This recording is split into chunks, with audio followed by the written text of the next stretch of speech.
আসসালামু আলাইকুম গাইস, কেমন আছেন আপনারা সবাই? আশা করি সবাই অনেক ভালো আছেন। আলহামদুলিল্লাহ আমরা অনেক ভালো আছি। তো আজকে দেখতাছেন হইছে আদমন আলু দিয়ে আজকে একটা ভর্তা হইব। এই ভর্তাটা সপ্তাহ 2 দিন করে আমরা এনে 150 ফুলাবানে খাইবো। তো এই আলু ভর্তাটা কে কে পছন্দ করেন শুকনা মরিচ দিয়ে আর সরষের তেল দিয়ে আপনার পেঁয়াজ ভাজিয়া আলু ভর্তাটা করি আমরা, অনেক মজা হয়। আলু ভর্তা ডাল দিয়ে শুক্রবারে খাওয়াটা অনেক মজার হয়।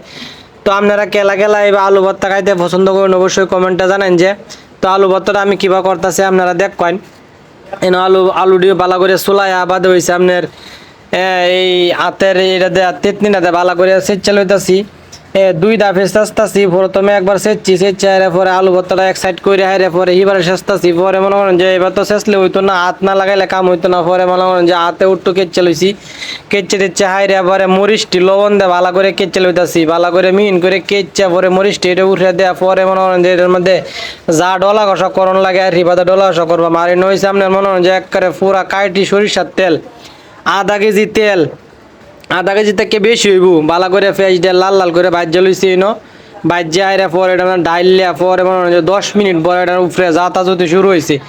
এটা যাইতে যাইতে মনে হয় যে আলু যেটি গুঁড়া গুঁড়া আসেন সব আলু মনে হয় যে একদম মিহিন করা হয়েছে। মিহিন টিন করে আইরা পরে মনে হয় যে একটা বন্ড হইব, বাঘা বন্ড হইব ভর্তাটা। বাঘা বন্ড হয়ে হারলে পরে খাওয়া শুরু হইব। আলু ভর্তাটা কিন্তু অনেক মজা হয়, অনেক স্বাদ হয়।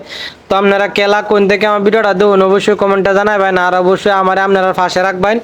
তো ভালো ভালো ভিডিও আপনারা বানাই, তারপর সুন্দর সুন্দর ভিডিও। আপনারা যদি লাইক কমেন্ট না করেন তাহলে ভিডিও বানাইলে আমার ভালো লাগতো না। তো আপনারা কেলাকাটা খাইতেন চান এই আলু ভর্তাটা অবশ্যই আমার কমেন্টে জানান, যে অবশ্যই আপনারা লাগে আমি আলু ভর্তাটা করে ফাটাই দিলাম। আর যদি না ফাটাই তাহলে অবশ্যই আমার বাড়ির দাওয়াত রইল, আপনারা খাইয়া দেবেন। তো এই আলু ভর্তাটা কেমন হয়েছে সবাই কমেন্টে জানাবেন। সবাই ভালো থাকবেন, সুস্থ থাকবেন। আর আমার নিত্য নতুন ভিডিও দেখার জন্য আপনাদের সবাইকে ধন্যবাদ। আল্লাহ।